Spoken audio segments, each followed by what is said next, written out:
Bien, ahora vamos a tratar sobre el crecimiento y maduración del fruto para comprender los procesos que intervienen en el desarrollo del fruto desde la fructificación hasta que alcanza la madurez.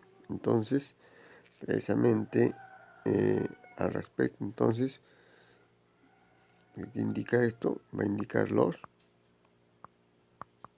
procesos, ¿no?, que intervienen en el desarrollo del fruto. En el desarrollo del fruto, ¿no?, desde la fructificación, de la formación hasta su madurez. Entonces, desde la fructificación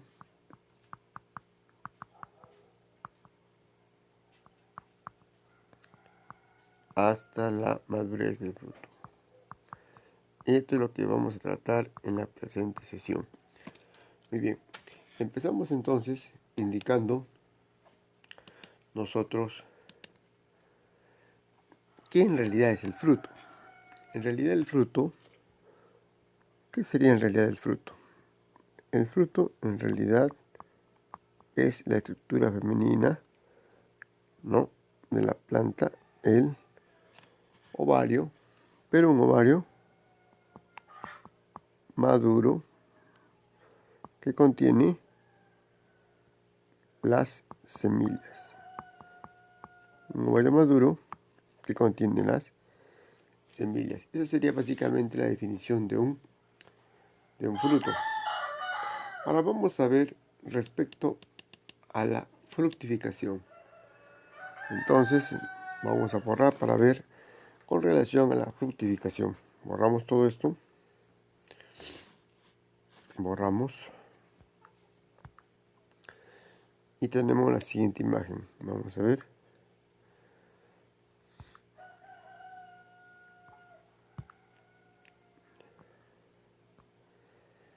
Acá tenemos nosotros cómo empieza en realidad la formación del fruto. Todos sabemos ya desde épocas muy anteriores en nuestra formación de que todo ocurre a partir de la polinización, ¿no? La polinización, en la cual por muchos agentes bióticos o abióticos, ¿no?, va a ocurrir la introducción del polen en el estilo y luego va a ocurrir la germinación del tubo polínico, ¿no?, y su prolongación hasta poder unirse en la parte femenina en el ovario. Acá tenemos nosotros, por ejemplo, en esta imagen tenemos los óvulos, el ovario, y lo curioso que vamos a notar acá nosotros es de que ocurren entonces dos procesos, ¿cierto? Por un lado ocurre la polinización, ¿no?, y por otro lado concluye con la fecundación.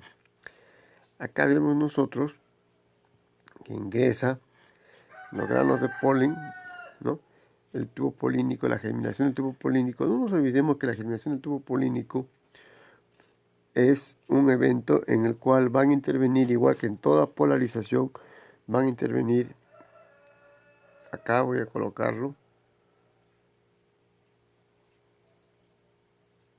la formación de especies reactivas de oxígeno, la participación del calcio y la participación del citoesqueleto.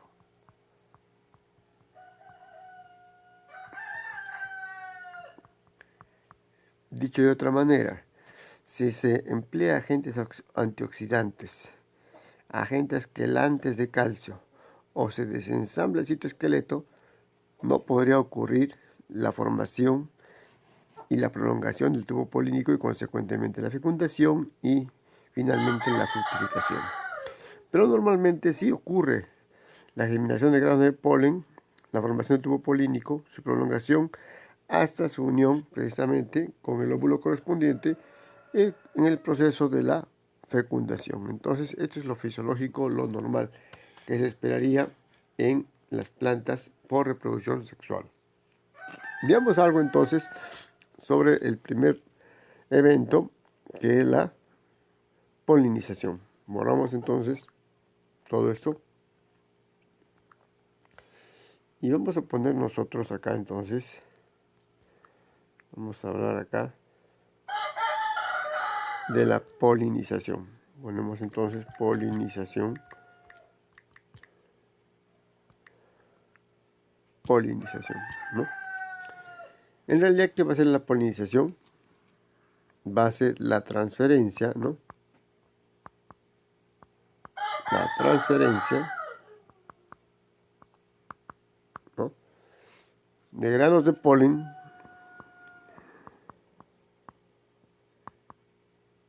la transferencia, vamos a ver, la transferencia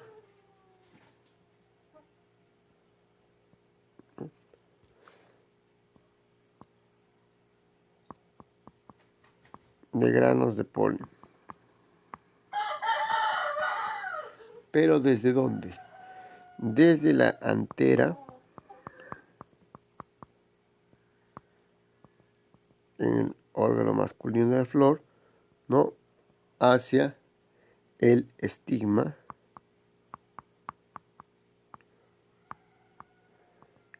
en la estructura femenina de la flor. Esto va a ser básicamente la polinización. Hemos indicado nosotros que pueden haber agentes bióticos y abióticos de la polinización. Entonces pueden haber agentes bióticos o agentes abióticos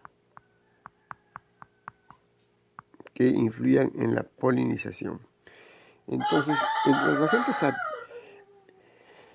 entre los agentes bióticos tenemos nosotros, por ejemplo, insectos. En tal caso, la polinización va a ser de tipo entomófila.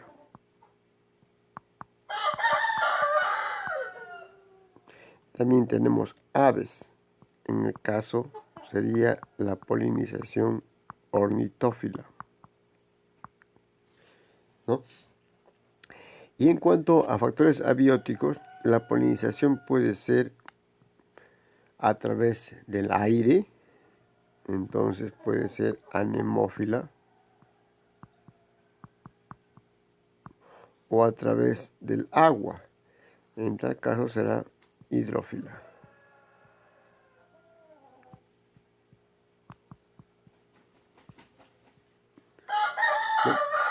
Pero también no nos olvidemos de que la polinización puede ocurrir por mecanismos propios de la planta. En tal caso, va a haber una autopolinización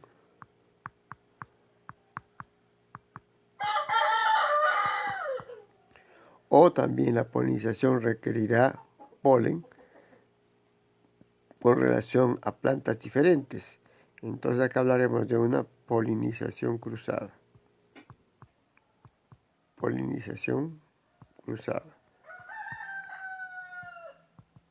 Y consecuentemente acá estaremos hablando nosotros de las plantas que son autógamas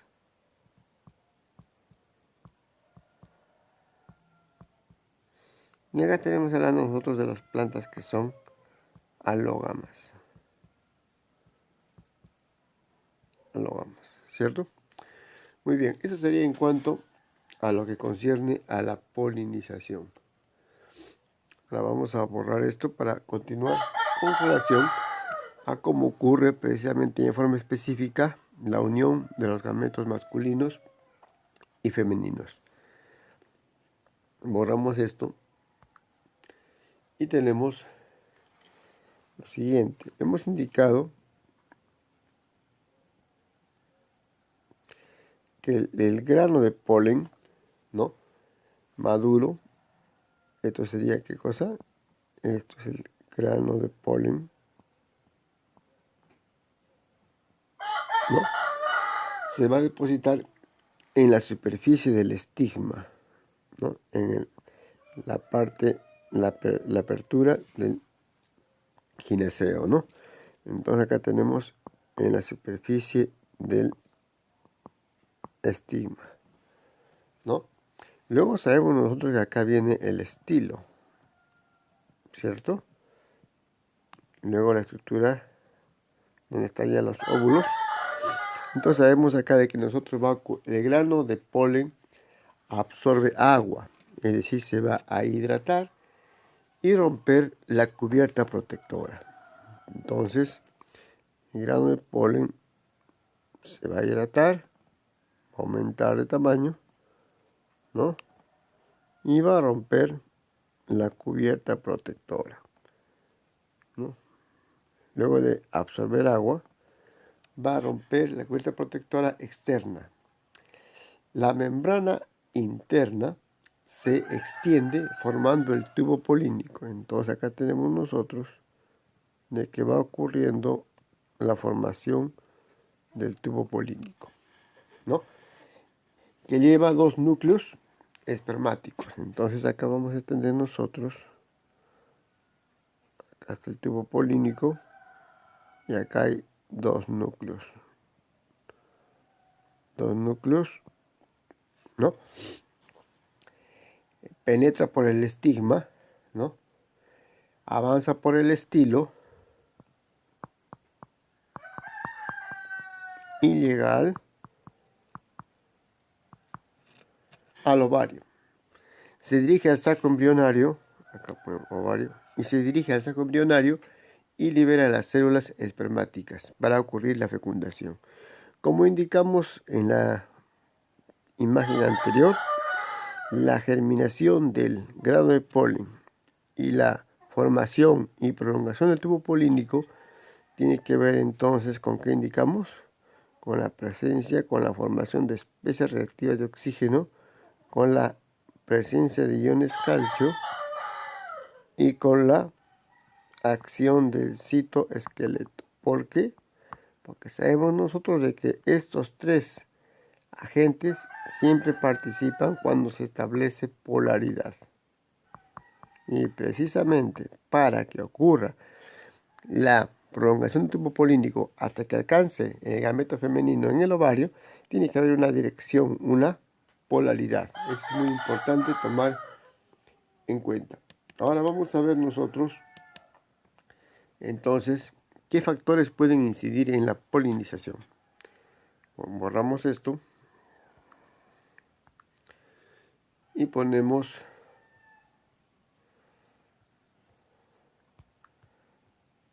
acá está, factores que inciden en la polinización.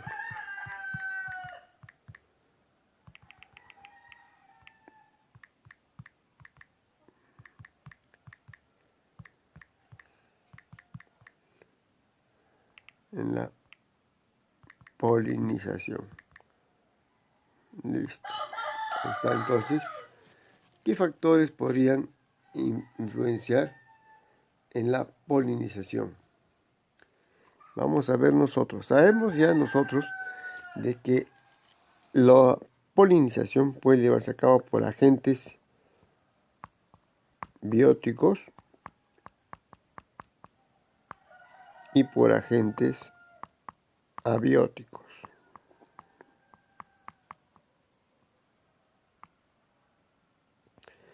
Esto ya lo tenemos bien claro. Sin embargo, la presentación es ahora a qué factores pueden influenciar en estos agentes, tanto en los bióticos como en los abióticos. En general, un factor clave va a ser la temperatura, otro va a ser la humedad relativa, y otro va a ser la insolación.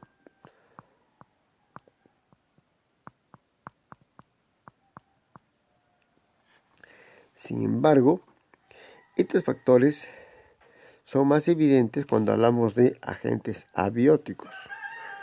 Y en cuanto a agentes bióticos, es cierto, también influye la temperatura, la humedad relativa, la insolación en la actividad de los polinizadores, principalmente insectos. Sin embargo, voy a colocar acá también, hay otros factores, digamos, secundarios asociados a estos principales, como son las plantas isla, las plantas isla, como son la densidad poblacional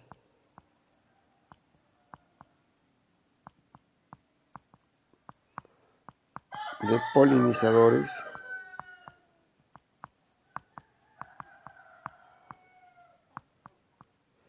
como es el distanciamiento entre individuos, distancia entre individuos,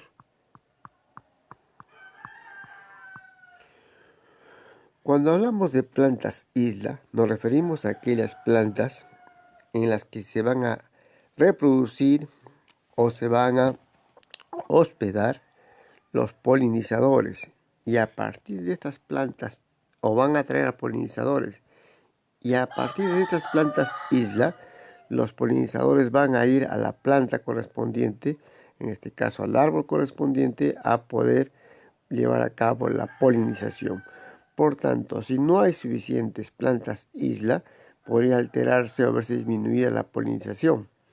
También tenemos otro factor importante, la densidad poblacional de polinizadores. Como su nombre lo dice, si hay pocos polinizadores, también habrá correspondientemente poca polinización y poca fructificación. Y cuando hablamos de distancia entre individuos, nos referimos a, en el caso de árboles, a árboles aislados o en áreas en las cuales la distancia al coespecífico más cercano es muy lejana. Entonces, si los árboles están muy lejos y encima no hay suficientes polinizadores o no hay plantas isla que atraigan a los polinizadores, sencillamente la polinización podría verse disminuida y consecuentemente también la fructificación. Entonces, estos tres indicadores que pongo acá, la planta isla, la densidad poblacional de polinizadores y la distancia entre individuos, preferencialmente es más relevante en especies arbóreas forestales. Repito, en especies arbóreas forestales. Ahora vamos a hablar sobre la autogamia y la alogamia. Borramos todo esto, borramos y ponemos autogamia con relación a alogamia. Autogamia, ¿no? Versus alogamia.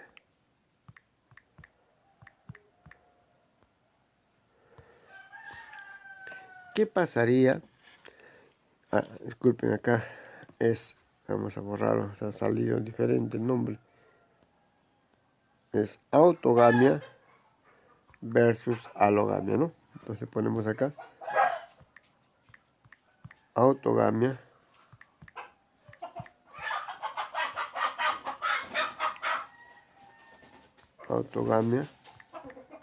versus alogamia. Ahí lo tenemos. Entonces, sabemos nosotros ya de que en las plantas autógamas hay una polinización cruzada.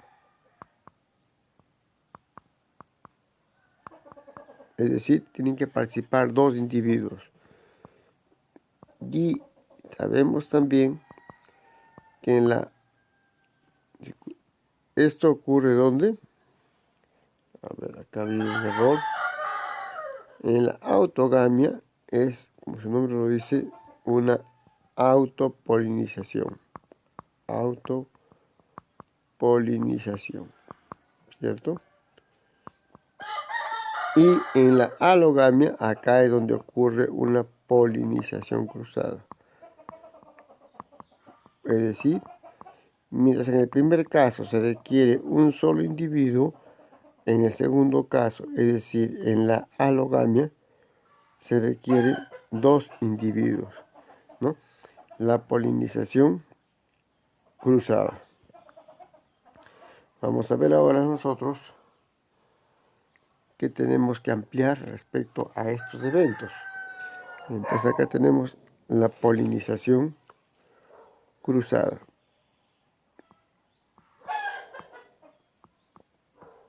Ya. Desde el punto de vista genético, si pensamos en forma estricta, si las plantas autógamas solamente presentaran autopolinización, todas serían genéticamente idénticas.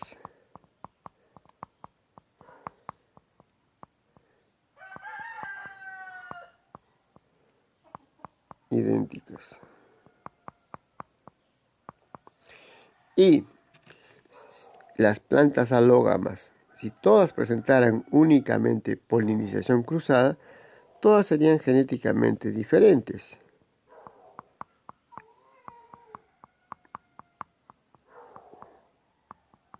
Todas serían genéticamente diferentes.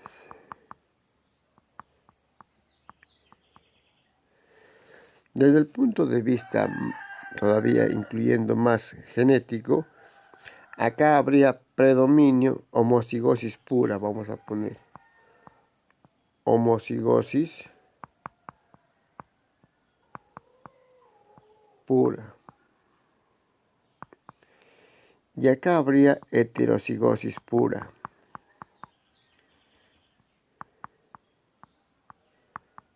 Heterocigosis pura. Es decir, las plantas que son autógamas y en las que ocurre autopolinización serían genéticamente idénticas y predominaría la homocigosis pura. Por tanto, cuando hablamos acá, vamos a ponerlo bien, la homocigosis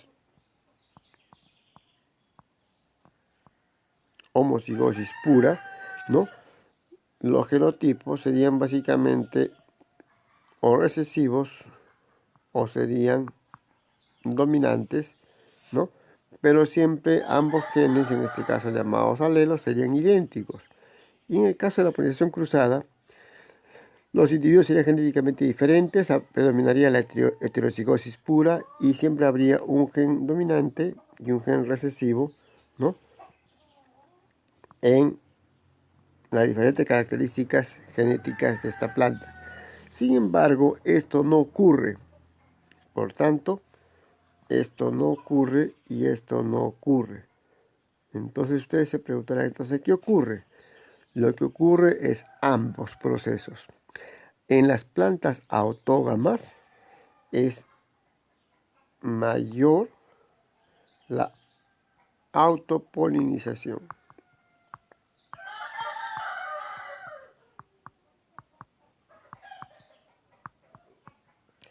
Y es mucho menor la polinización cruzada.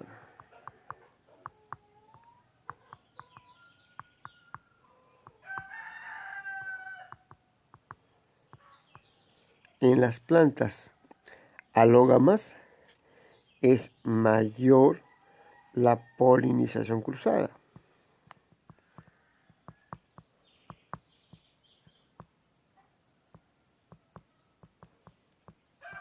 Y es mucho menor la autopolinización.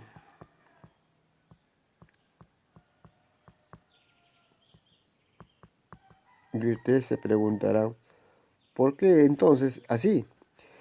En las plantas autógamas predomina la autopolinización, pero en tiempo evolutivo, cuando hay un carácter que sea ventajoso o favorable para la especie, hay que fijarlo. Y para fijarlo en esa especie y en esas poblaciones, es importante entonces, si es un carácter que beneficia a la población, a la especie, va a predominar la autopolinización en las plantas autógamas. Pero si hay condiciones ambientales que exigen, la presión selectiva del ambiente exige crear nuevos fenotipos, nuevas características en la planta para adaptarse a todos los cambiantes, se requiere que haya una polinización cruzada. ¿Qué pasa por otro lado en las especies alógamas? En las especies alógamas predomina la polinización cruzada y por tanto los genotipos diferentes. Sin embargo, si aparece una característica que hay que fijarla, que hay que mantenerla en la población, entonces se requiere la autopolinización. Entonces concluyo, en las plantas autógamas La polinización cruzada es para crear variación genética, en tanto que en las plantas alógamas, la autopolinización es para fijar características genéticas ventajosas o no ventajosas para la especie, ¿no? Ahora vamos a hablar algo sobre la esterilidad. Borramos entonces todo esto y ponemos acá lo que concierne a la esterilidad. Esterilidad. Ahí está. Esterilidad. Entonces, se entiende esterilidad como la incapacidad de originar descendencia. Veamos entonces algunas características relacionadas a la esterilidad. Entonces, la esterilidad puede ser gamética, ¿no? Cuando hay una falta o deficiencia en el desarrollo, ¿no? Entonces acá ponemos acá una falta o deficiencia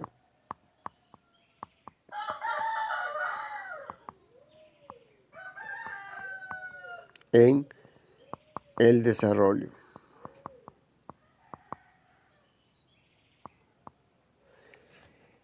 ¿En desarrollo de quién?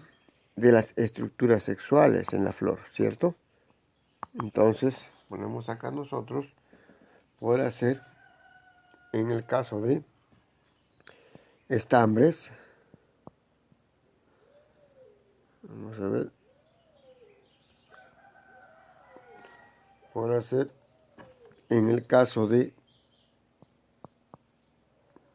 No, ¿qué pasó acá con el plumón? Quiere escribir.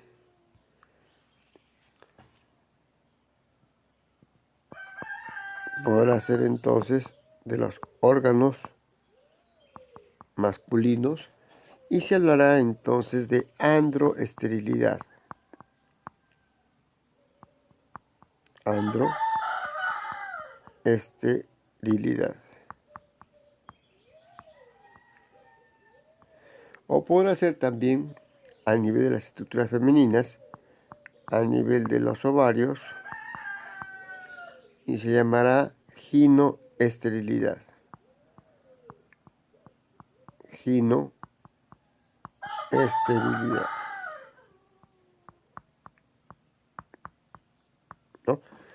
Cuando se habla de que esta esterilidad ocurre a nivel de gametos, entonces hay que tomar en cuenta que muchas veces esto tiene una causa genética. Y básicamente porque habría ocurrido una mutación en los genes determinantes de las estructuras masculinas o determinantes de las estructuras femeninas. Entonces, al haber una mutación en los genes determinantes de estambres y ovarios, va a ocurrir esta falta o deficiencia en el desarrollo de los mismos. Veamos ahora otra clase de esterilidad, que es la esterilidad citológica.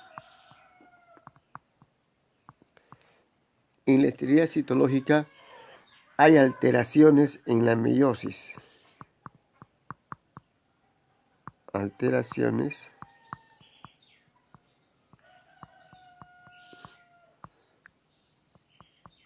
en la meiosis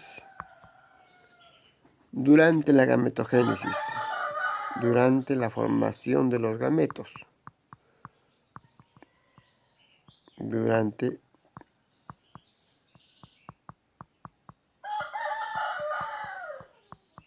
la gametogénesis.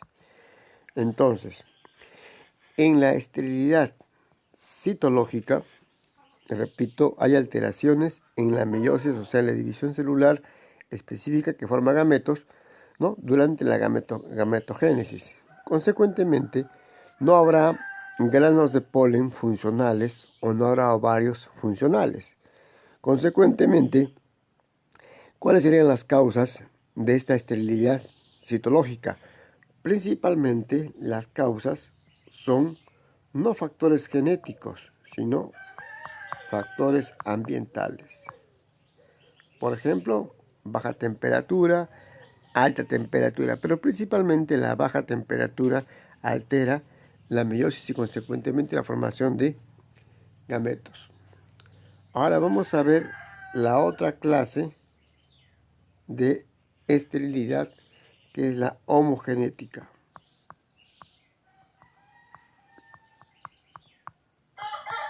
La esterilidad homogenética. Se denomina así porque el polen no puede fecundar flores. Entonces ponemos acá el polen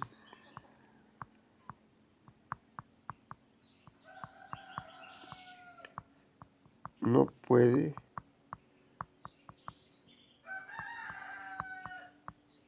fecundar flores, ¿no? Ahora, si esas flores son de la misma variedad, ¿no? Entonces ponemos acá, si son de la misma variedad o subespecie, entonces, si son de la misma variedad o subespecie, entonces se va a hablar de autoincompatibilidad. Autoincompatibilidad.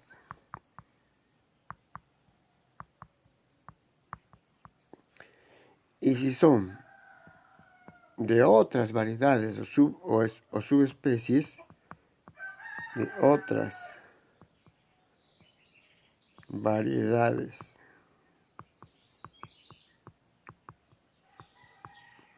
o subespecies, se habla de incompatibilidad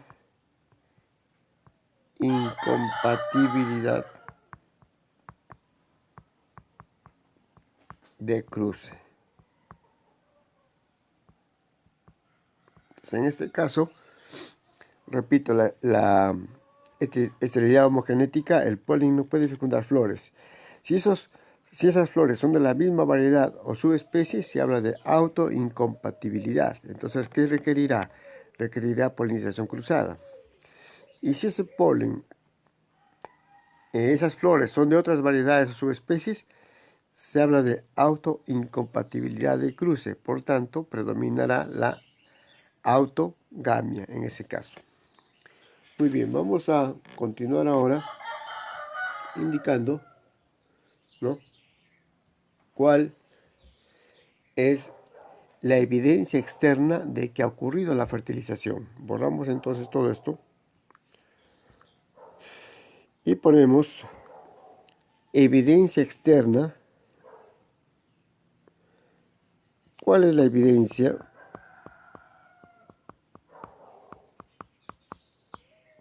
externa de que ha ocurrido la fertilización? Ponemos la evidencia externa de la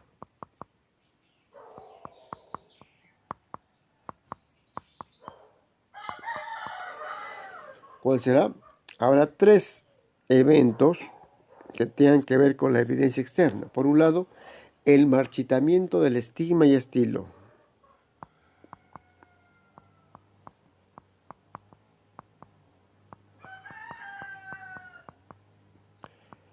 Marchitamiento del estigma, ¿no?, la entrada, y la parte tubular, ¿no?, que es el estilo en la flor.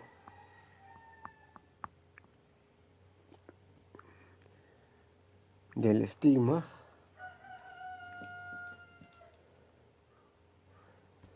Y el estilo, ¿no? El marchitamiento de pétalos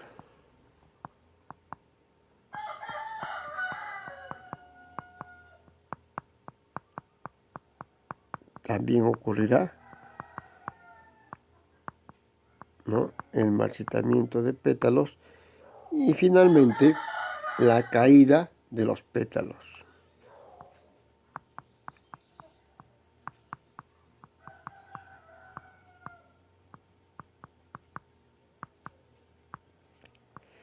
Estos son los eventos que indican que ha ocurrido precisamente la fertilización.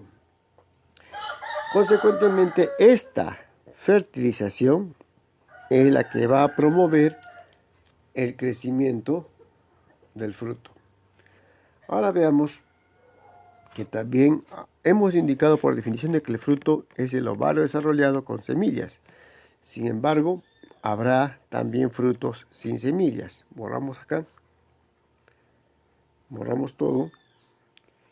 Y ponemos lo siguiente. A ver, acá están las imágenes.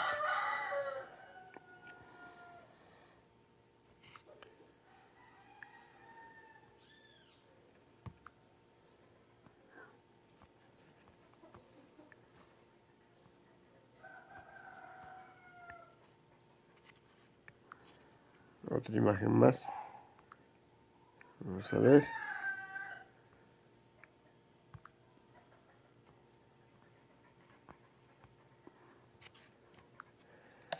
Hay frutos en los que desarrolla el ovario y no contienen semillas.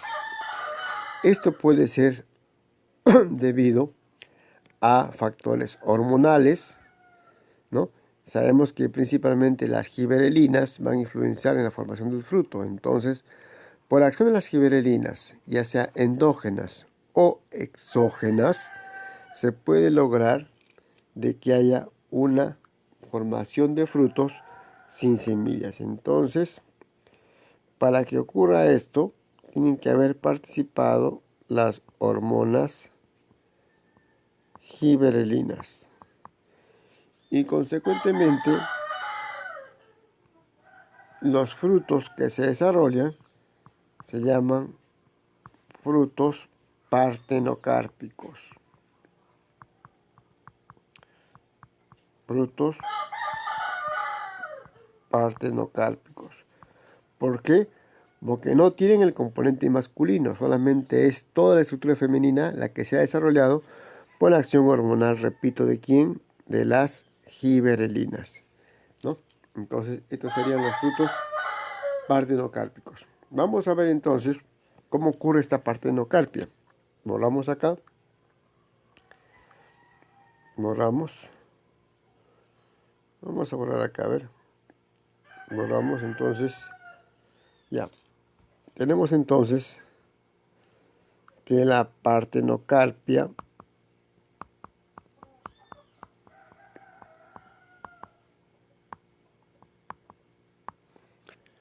puede lograrse de dos maneras, ¿cierto? Puede ser estimulada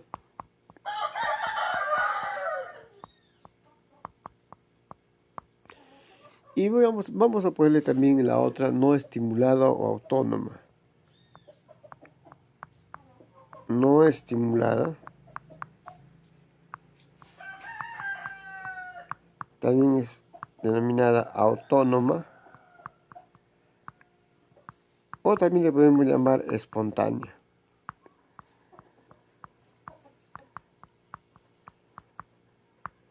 ¿No? En la estimulada sabemos que la fisiológica es la que ocurre por la polinización. Vamos a poner acá. Ocurre entonces, miren ustedes acá. Ocurre la polinización. La polinización, ¿no? Ocurre la germinación del grano de polen.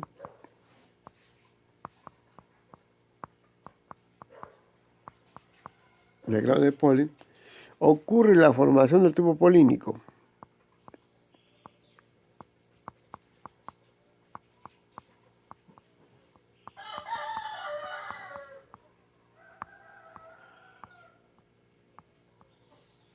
La germinación del tubo polínico. Pero, por definición, no ocurre la fecundación, es decir, el tubo polínico no alcanza al óvulo femenino, consecuentemente no hay fecundación. Entonces, pero sí ha habido esa estimulación para que desarrolle toda la estructura femenina, y esa es la partenocarpia estimulada. También puede haber otra, como indicamos, que va a ser estimulada, ¿no? ¿Por qué? Por factores hormonales, por hormonas. ¿Qué hormonas? Las auxinas, pero principalmente las giberelinas, ¿no? También las temperaturas elevadas pueden inducir partenocarpia. También la humedad relativa ambiental alta puede inducir la partenocarpia. Y también, por último, los fotoperiodos cortos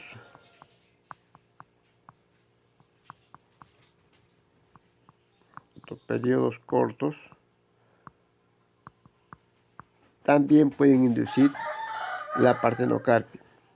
Y cuando se habla de no estimulada, autónoma o espontánea, su nombre lo dice, es aquella que no requiere factores externos, sino es propia de la planta, ¿no? Muy bien, vamos a continuar ahora.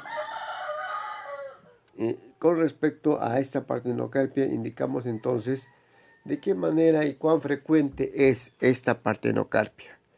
Borramos acá, borramos todo y ya volvemos a colocar entonces la partenocarpia, ¿cierto? Estamos hablando de la formación de frutos sin polinización, sin fecundación.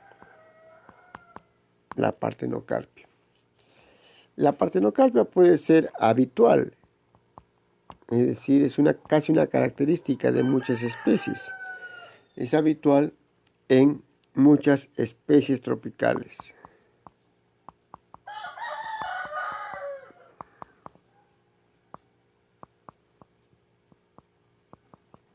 Tenemos, por ejemplo, al plátano, tenemos a la piña,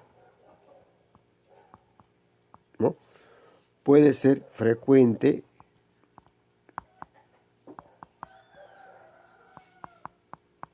y tenemos en este caso a especies subtropicales, especies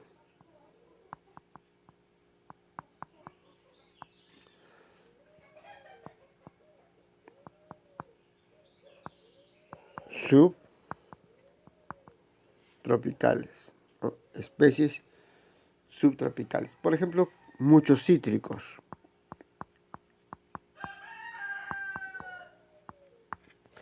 Tenemos también especies de climas templados.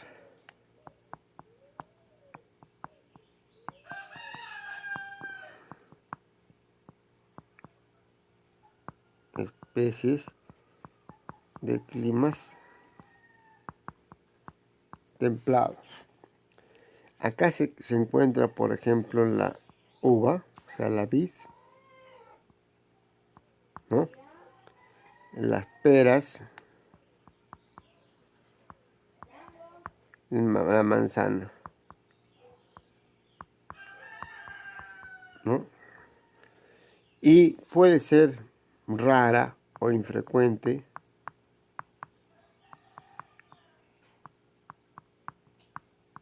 ¿no? En algunas especies que forman frutos de tipo drupa. Entonces tenemos acá las drupáceas,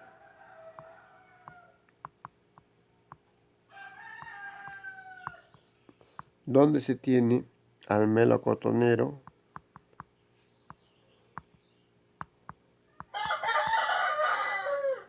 al ciruelo,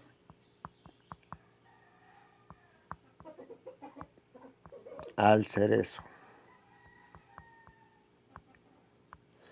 Entonces, esto sería la ocurrencia de la partenocarpia con relación a su frecuencia. Bueno, veamos algunos ejemplos. Borramos acá. Borramos. Veamos acá algunos ejemplos. Acá está la imagen. A ver, tenemos acá esta imagen, otra imagen,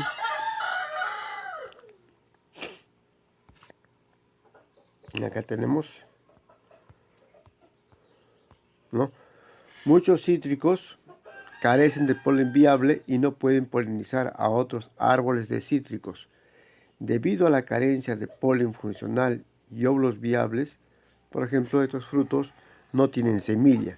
Y esto muchas veces es manipulado bajo un fin comercial, ¿no? ¿Por qué? Porque también no nos olvidemos que en muchas especies las semillas también representan un peso en el fruto. Entonces estas semillas, para ser más comerciales, son manipuladas para no tener semillas, ¿no? Entonces estas flores, las flores de estas especies, en este caso tenemos acá, esta es la variedad, esta es una naranja, ¿no? La variedad Washington,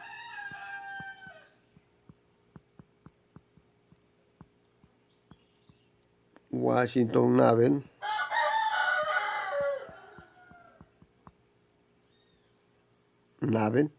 ¿no? En que las flores carecen de polen viable y no pueden polinizar a otros árboles de cítricos.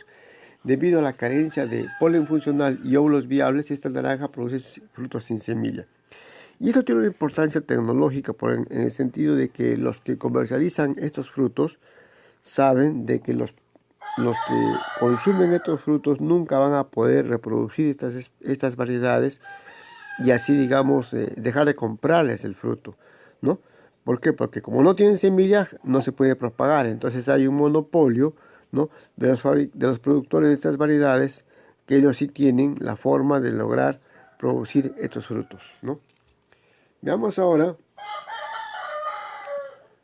vamos a ver ahora qué cambios ocurren luego de la fecundación. Entonces ponemos cambios después de la fecundación. Borramos todo esto y ponemos cambios, acá está. Cambios después de la fecundación. Cambios. ¿Qué cambios ocurren después, no? Después de la fecundación. Ahí está. Entonces, vamos a ver de manera secuencial qué ocurre luego de que ha interactuado el gameto masculino con el gameto femenino. Entonces, consecuentemente, se va a formar, va a ocurrir el desarrollo del cigoto, del huevo o cigoto. Desarrollo del huevo o cigoto, que va precisamente a continuar a través del embrión, ¿no? Luego tenemos que se va a formar va a ocurrir una diferenciación de la célula primaria, desarrollo de la célula primaria. Ponemos acá entonces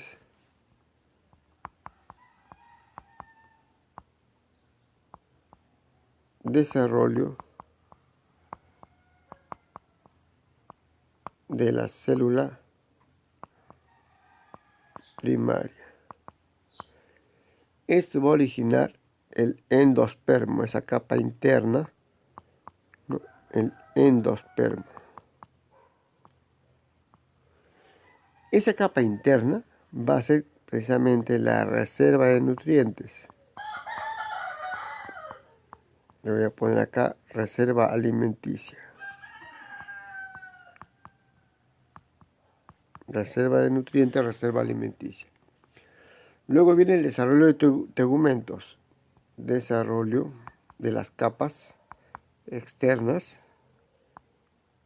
desarrollo de tegumentos.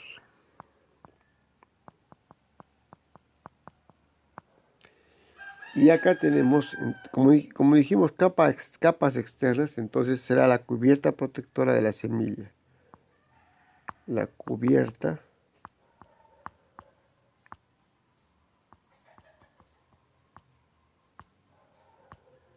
protectora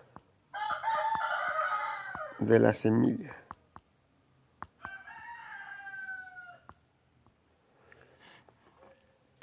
Estos tegumentos, como constituyen la cubierta protectora de la semilla, son capas de células que protegen al saco embrionario, ¿no? Luego tenemos, vamos a poner acá, la absorción o desintegración del tejido nucelar. La absorción o desintegración del tejido nucelar. Es decir, esto va a constituir lo que es el perispermo.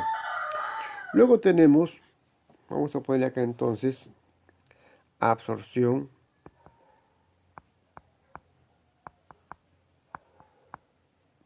¿no? O desintegración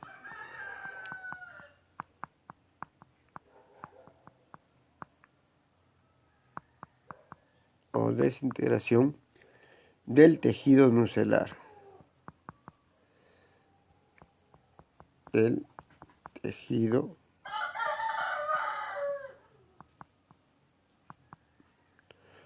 nucelar, ¿no? ¿Esto qué va a originar? Esto va a originar el perispermo.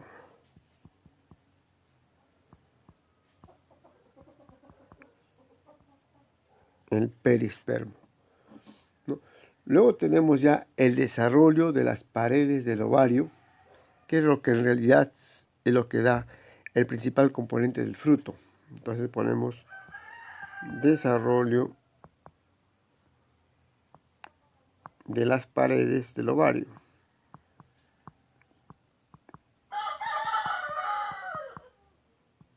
De las paredes del ovario. Esto es en realidad lo que nosotros de manera visible lo percibimos como el fruto, ¿no? Y acá lógicamente interiormente están los óvulos, las semillas en realidad.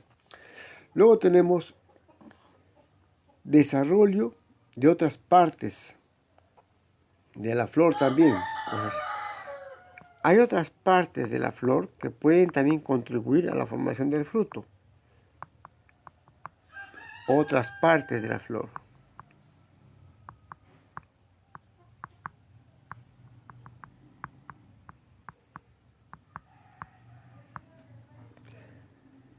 También van a contribuir a la formación del fruto. ¿Qué otras partes de la flor podrían contribuir también a la formación del fruto? Los siguientes tejidos accesorios. Los siguientes tejidos accesorios. Acá tenemos el receptáculo,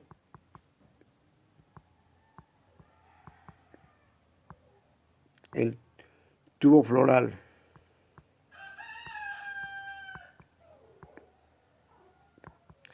Pero aclarando que el principal constituyente en volumen del fruto está formado a través del desarrollo de las paredes del ovario. Estos serían entonces los cambios en la fecundación que ocurren para que se presente ya luego el fruto. Borramos y ahora vamos a ver la estructura del fruto. Borramos esto y ponemos acá la siguiente imagen. Acá está. Tenemos de manera esquemática otra imagen más. Vamos a ver acá.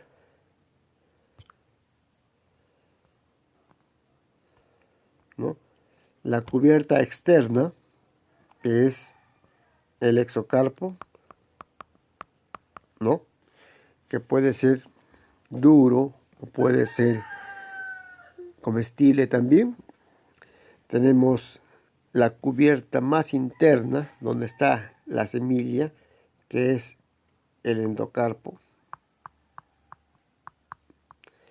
y la parte comestible, que precisamente es el mesocarpo, ¿no?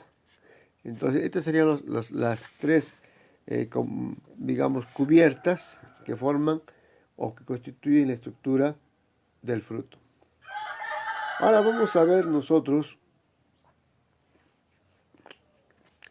en realidad, vamos a ver ahora el desarrollo del fruto. ¿Cómo ocurre el desarrollo del fruto? Borramos y ponemos, acá está. El crecimiento de un fruto sigue una curva sigmoide. ¿Cómo es eso? El crecimiento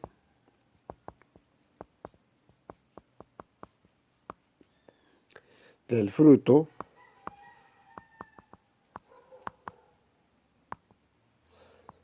sigue una curva sigmoide.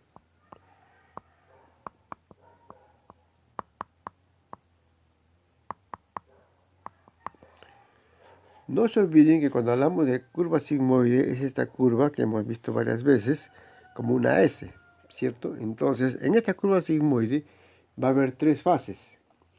Vamos a ver esas tres fases del crecimiento del fruto. Entonces, hay la fase 1. En esta fase 1 va a ocurrir la división celular, la mitosis, división celular. En la fase 2 va a ocurrir la expansión celular.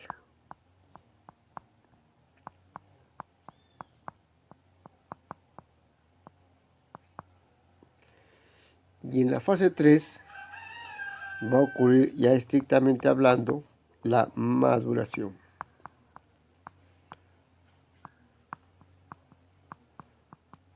La maduración, ¿no? Estas serían entonces las tres etapas del crecimiento del fruto.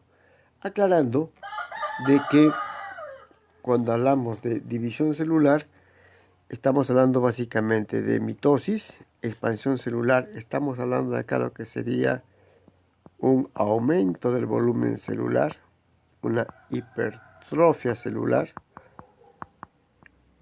¿no? Cuando hablamos de división celular, estamos hablando de una hiperplasia, es decir, aumento en el número de células, hiperplasia, plasia. Y cuando hablamos de maduración, estamos hablando ya de la acumulación, ¿no?, de los fotoasimilados. De los fotoasimilados.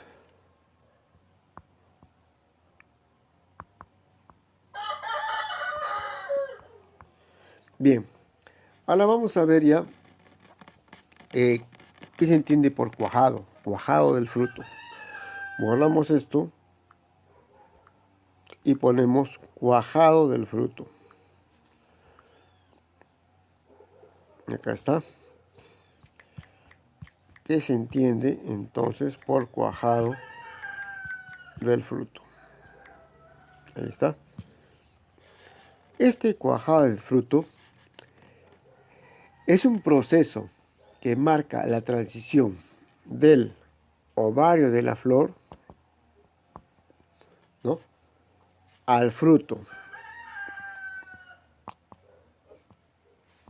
Entonces, este proceso es el cuajado. Repito, es el proceso que marca la transición, el cambio, desde el ovario, ¿no?, de la flor hasta el fruto.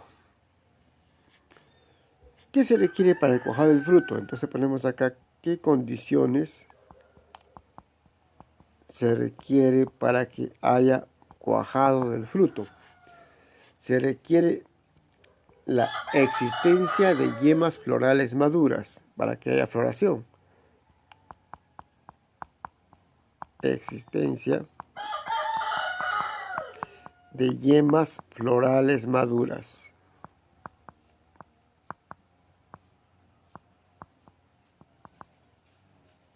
Yemas florales maduras. Se requiere también desde el punto de vista ambiental un régimen de temperaturas adecuado durante y después de la antesis. Un régimen de temperaturas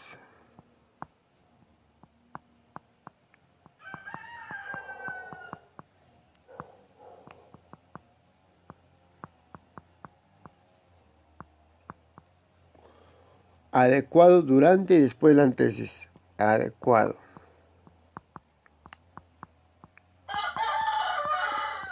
Durante y después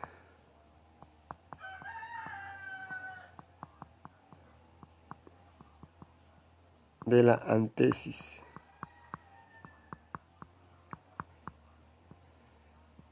Cuando hablamos de antesis, ¿a qué nos estamos refiriendo? A la apertura floral. A la apertura, al despliegue de la flor, ¿no? Apertura floral. Y por último, se requiere también que haya un adecuado aporte de fotoasimilados. Un adecuado, hemos visto en la tercera fase, ¿se acuerdan? Un adecuado aporte de fotoasimilados. Un adecuado aporte de fotoasimilados cuando el ovario inicia el desarrollo. Cuando el ovario inicia el desarrollo.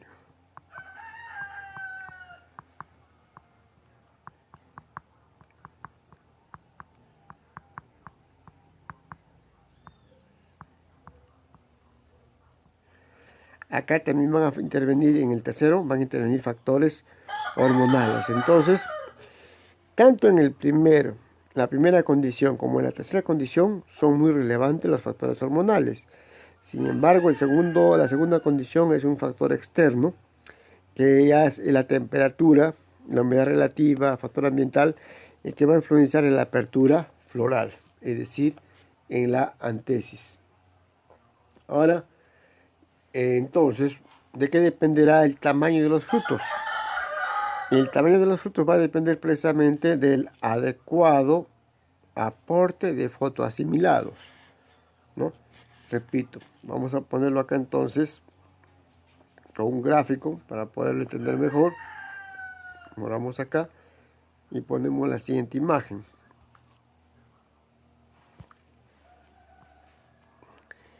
El cuajado de los frutos depende de los niveles de fotoasimilado disponibles. Por tanto, según esa observación, habrá frutos más pequeños o frutos más grandes según se haya incorporado los fotoasimilados. Repito entonces, el cuajado de los frutos depende de los niveles de fotoasimilados disponibles. Ahora también el tamaño del fruto está regulado por competencia entre frutos. Ponemos acá entonces, borramos acá y ponemos la siguiente imagen.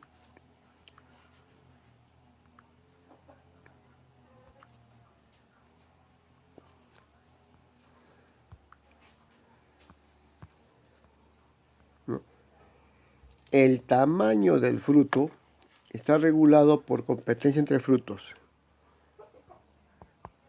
El tamaño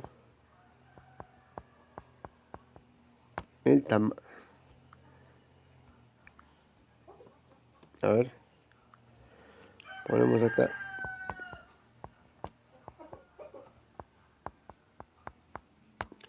El tamaño del fruto está regulado, ¿no?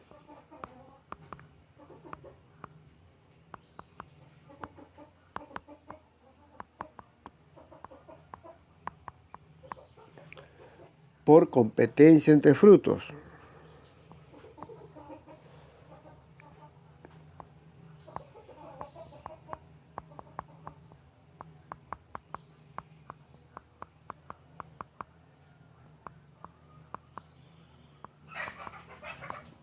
Por eso, para evitar de que los frutos tengan tamaño menor, eso sobre todo para especies que tienen fines comerciales, lo que se hace es una técnica cultural, ¿no?, que es el aclareo. Mediante esta técnica cultural llamado el aclareo, lo que se hace es eliminar aquellos frutos muy cercanos que puedan limitar el desarrollo de los mismos. ¿Por qué? Porque el tamaño es muy importante para ciertos cultivos de especies comerciales. Veamos ahora quién determina la expansión celular. Ponemos acá entonces, borramos todo y ponemos la siguiente imagen. Acá está esta imagen.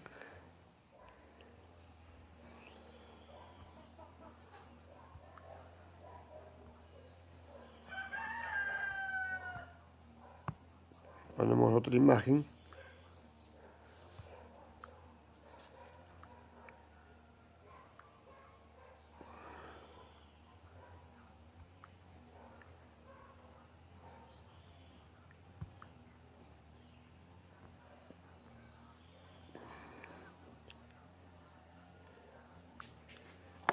La expansión celular determina el tamaño final del fruto. Entonces acá ponemos lo siguiente. La expansión celular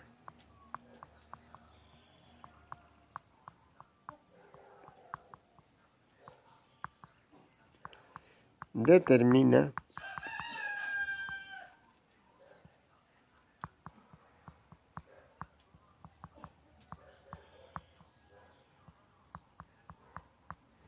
el tamaño final del fruto. Por ejemplo, algunos frutos se notan más porosos. Por ejemplo, en este caso tenemos algunas manzanas que se ven aparentemente arenosas, la gente dice son más suaves, pero ¿qué está pasando acá? Lo que está pasando acá es que en este caso hay un mayor espacio intercelular, un mayor espacio intercelular.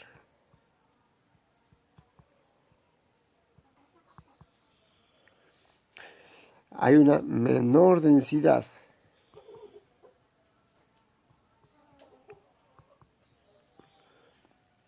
Hay una menor demanda de fotoasimilados. Menor demanda de fotoasimilados.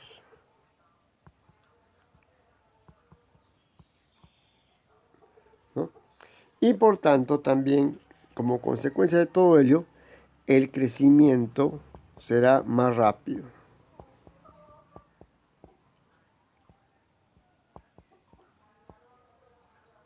El crecimiento será más rápido.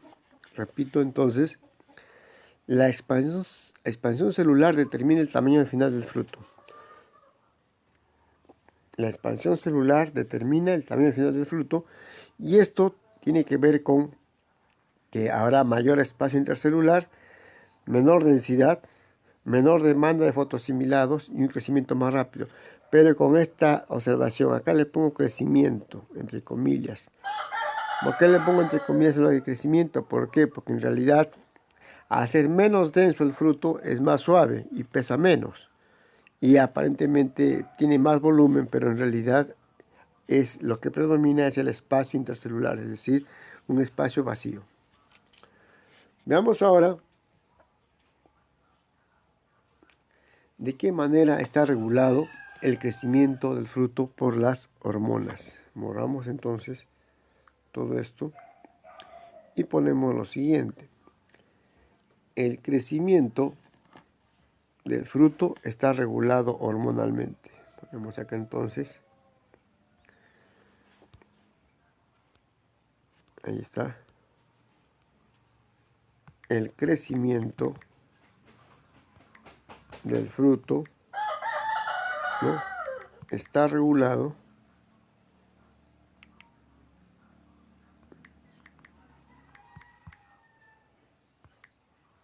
hormonalmente.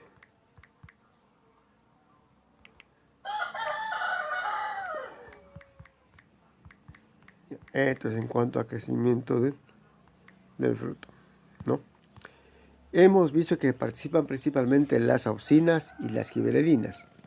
La mayor parte de las hormonas relacionadas con el cuajado de los frutos se encuentra en las semillas, excepto en los frutos partenocárpicos, si bien en estos también hay una regulación hormonal.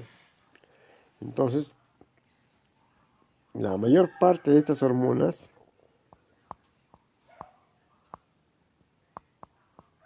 están donde están en las semillas.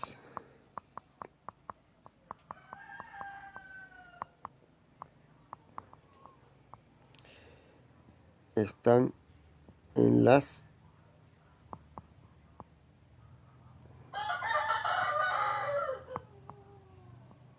semillas. En las semillas, ¿no? La mayor parte de las hormonas relacionadas con el cuajado se encuentran en las semillas, excepto en los frutos partenocárpicos, es decir, aquellos que no han requerido fecundación, ¿no? Si bien en estos frutos partenocárpicos también hay una regulación hormonal, hemos indicado por auxinas y también por giberelinas.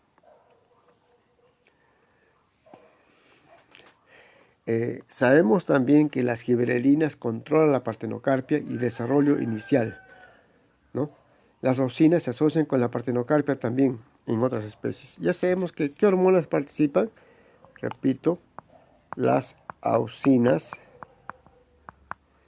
y las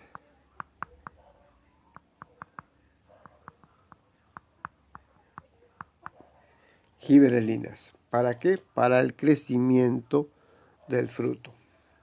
Ahora,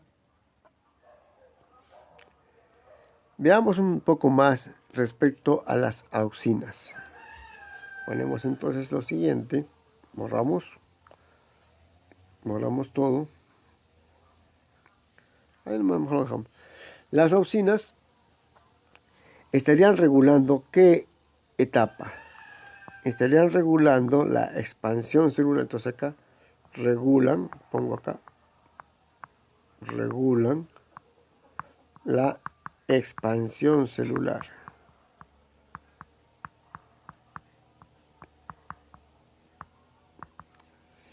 Ya sabemos nosotros de que las auxinas van a promover de que actúe la bomba hidrogenión ATPasa, que se exporte protones al apoplasto, que el apoplasto se ponga más laxo, más suelto y que la célula se elongue, se alargue, que ocurra la expansión precisamente. El efecto de las auxinas sobre el crecimiento del fruto, entonces, puede ser un efecto indirecto de su papel en el crecimiento del embrión, que actúa de sumidero de fotoasimilados y que también aprovechará el fruto para crecer. Entonces, repito, el efecto de las auxinas sobre el crecimiento del fruto puede ser un efecto indirecto de su papel en el crecimiento del embrión, que actúa de sumidero de fotoasimilados y que también aprovechará el fruto para crecer. Ya sabemos que las auxinas regulan la expansión celular cuando vemos el crecimiento en los tejidos meristemáticos. Veamos ahora, consecuentemente habrá aplicaciones exógenas comerciales para poder lograr frutos más grandes, con menor densidad, con menor cantidad de nutrientes, pero importantes comercialmente, ¿no? Ahora vamos a hablar sobre la maduración. Borramos todo esto y ponemos la siguiente imagen sobre la maduración. Vamos a poner acá, ¿dónde está la maduración? Acá está.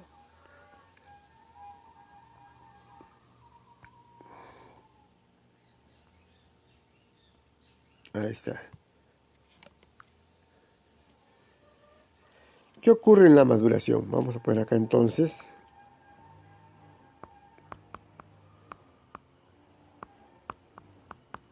¿Qué pasa en la maduración?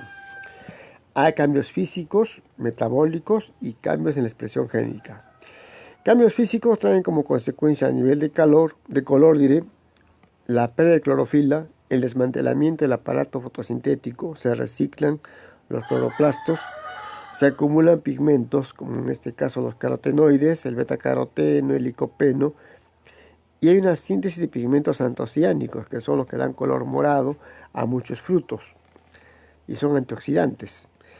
En cuanto a textura, habrá alteraciones en la composición de las paredes celulares, ¿no? Solubilización de celulosa y pectinas, y degradación del almidón. ¿Para qué? Sabemos que el almidón es un carbohidrato que no es dulce. Sin embargo, la sacarosa sí es dulce. Entonces habrá una degradación del almidón para formar sacarosa, para llegar inclusive a esta fructosa. En cuanto a aroma y sabor, habrá una acumulación de azúcares y ácidos orgánicos, y lo más importante, habrá producción de compuestos orgánicos volátiles, que son los que van a traer, ¿no?, a muchos, en el caso por ejemplo de la Amazonía, a muchos animales que van a alimentarse de estos frutos para poderlos luego dispersar. También a nivel metabólico habrá un aumento en la tasa respiratoria, mayor consumo de oxígeno, una síntesis y producción de etileno. Miren que ahora para la maduración se requiere etileno, para el crecimiento se requiere auxinas y giberelinas, pero para la maduración ya ocurre la síntesis y producción de etileno. También hay metabolismo del almidón y de los ácidos grasos, se van degradando. Y también una alteración en la regulación de rutas metabólicas.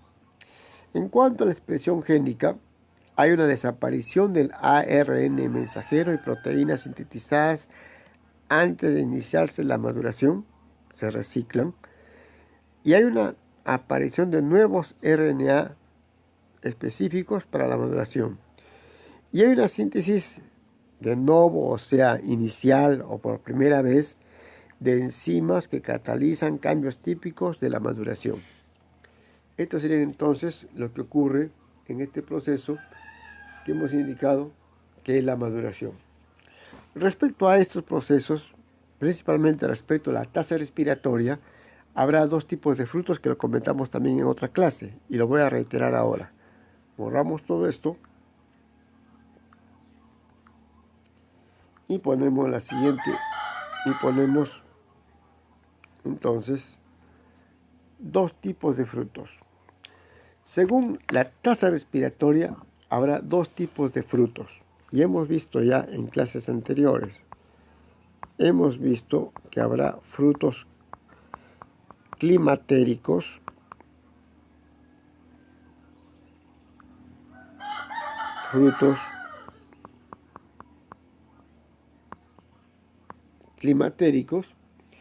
y frutos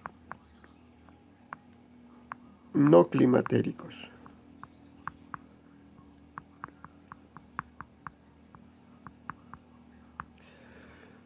Los frutos climatéricos acumulan los frutos climatéricos acumulan almidón que deben hidrolizar a monosacáridos. Entonces ponemos acá, acumulan almidón.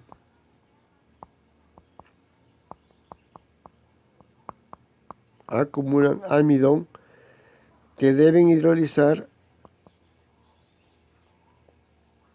a monosacáridos, que luego van a hidrolizarlo hasta monosacáridos.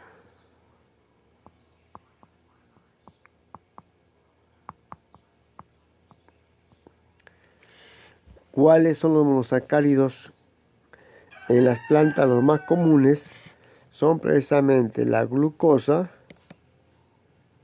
y la fructosa, ¿cierto? Glucosa y fructosa. Entonces, tenemos entre los monosacáridos, indicamos a cuáles, a la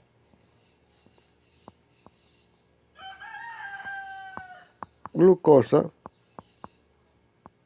y a la fructosa, ¿no? Al ser frutos que acumulan almidón, van a tener consecuentemente, ¿qué cosa? Van a tener una alta demanda energética, requieren nutrientes, en este caso almidón, ¿no? Una alta demanda energética.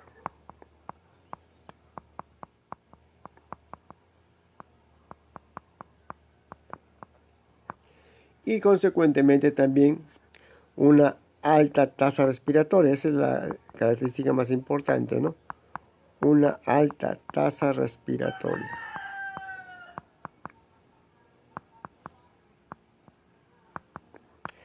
A diferencia de los frutos no climatéricos, acá hay una baja tasa respiratoria.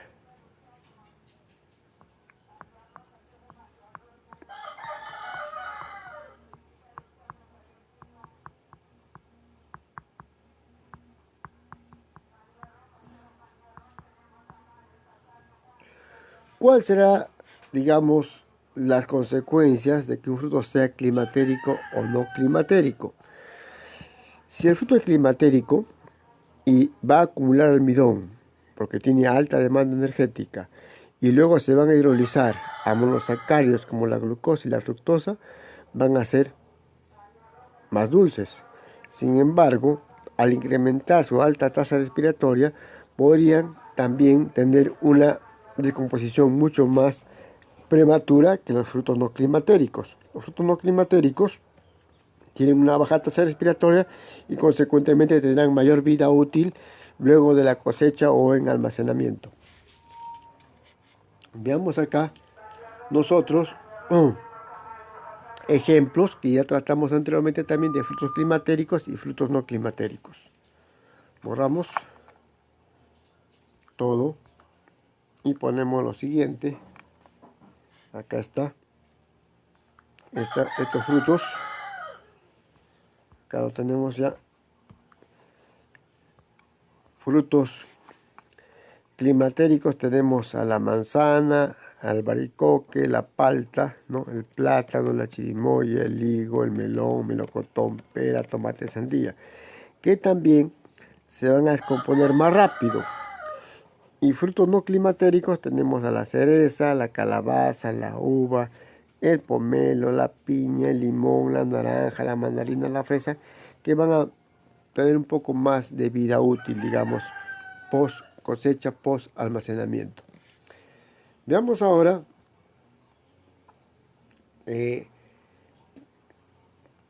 sabemos nosotros que para que madure el fruto tiene que ocurrir la formación de etileno. Acuérdense de que en el crecimiento del fruto participan las auxinas y las gibberelinas, pero en la maduración del fruto participa el etileno, ¿no? También por eso la aplicación del etileno en frutos climatéricos acelera la formación de esta hormona que es el etileno. Entonces,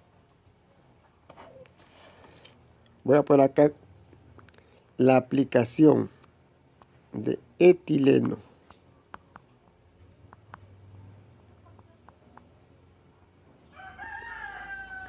a frutos climatéricos acelera la producción de hormona.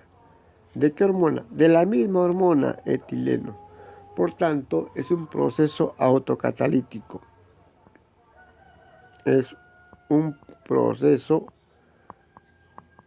autocatalítico.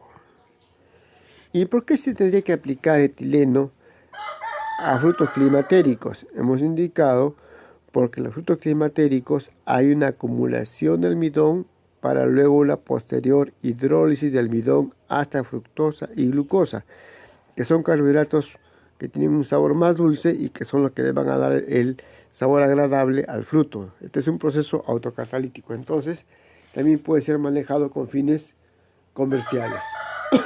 Ahora puede pasar al revés, veamos de qué manera. Borramos todo esto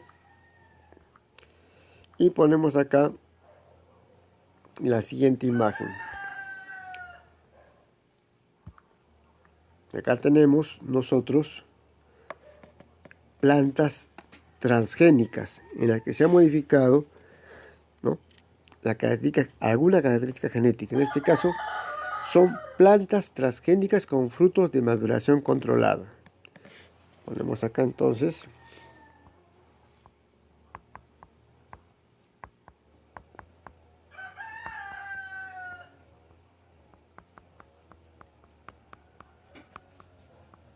con frutos de maduración controlada.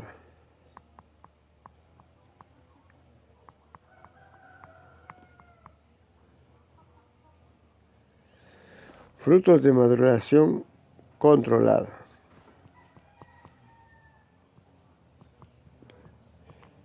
¿Y por qué esto de maduración controlada? Porque lo que se requiere en este caso es que tenga una mayor vida útil post cosecha o en almacenamiento. Esto ocurre principalmente para aquellos frutos que se van a transportar a grandes distancias de un continente a otro continente. Entonces, para evitar las pérdidas por deterioro, se ha manipulado genéticamente algunas especies comerciales para que tengan la característica de que tengan una maduración retardada o retrasada. En este caso tenemos nosotros, por ejemplo, acá papayas, en el cual tiene el cambio con acá tenemos nosotros una planta, un fruto, digo, de papaya, en el cual se ha causado una mutación, un cambio genético para que no ocurra la maduración previa, es decir, antisentido, y se le ha agregado etileno y se logra de que haya la maduración del fruto. Ha madurado el fruto, pero por agregación de etileno. ¿Por qué? Porque normalmente no podía formar etileno. Esta planta transgénica que estoy colocando acá, que le voy a llamar 1, esta papaya, no podía producir etileno porque ha sido modificada genéticamente. Al no poder producir etileno, no puede madurar. Entonces requiere que se le agregue etileno exógeno para que pueda madurar. Esta es la planta y el fruto en el que ha habido el cambio genético para que no produzca etileno. Entonces, como no produce etileno, el fruto no va a madurar y puede ser transportado a grandes distancias y no se va a deteriorar, no va a madurar. Recién cuando llegue a su destino, se le va a aplicar el etileno y ya va a poder ocurrir la maduración. Y en el tercer caso, tenemos que es el fruto normal, en el cual el etileno se produce endógenamente y ocurre la maduración. Si ustedes se dan cuenta, ¿cuál es lo curioso del 1, 2 y 3? Que principalmente el 2 son frutos más grandes, porque se ha trabajado al nivel de auxinas y al nivel de giberelinas, para que sean frutos más grandes, pero no maduren porque se ha logrado que no se forme el etileno. Recién para que maduren habrá que agregarle el etileno y consecuentemente madurará. Esto es entonces un ejemplo de plantas transgénicas con frutos de maduración controlado. También habrá esto, ustedes dirán, pero esto ¿dónde se hace? ¿Cómo se hace? Bueno, acá lo tenemos nosotros. Vamos a borrar todo esto y vamos a ver cómo se hace y dónde se hace. Tenemos acá entonces nosotros la siguiente imagen.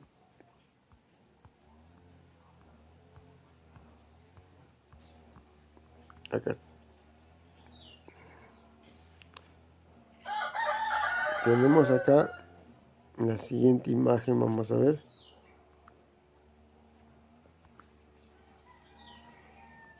Acá está. Tenemos entonces que habrá instalaciones con cámaras de maduración. No se controla, tres factores. Por un lado, el etileno, que es la que va a llevar a la maduración, la temperatura y la humedad, ¿cierto? Entonces acá se coloca todos aquellos frutos que han sido exportados, ¿no? Y que no se han podido madurar porque no tenían etileno de origen, no formaban etileno de origen, eran cultivos transgénicos, y recién en estas cámaras le van a aplicar el gas etileno, la temperatura adecuada y la humedad adecuada para que puedan madurar y ya puedan ser comercializados en el destino. Bueno, con esto estamos terminando entonces la clase de hoy.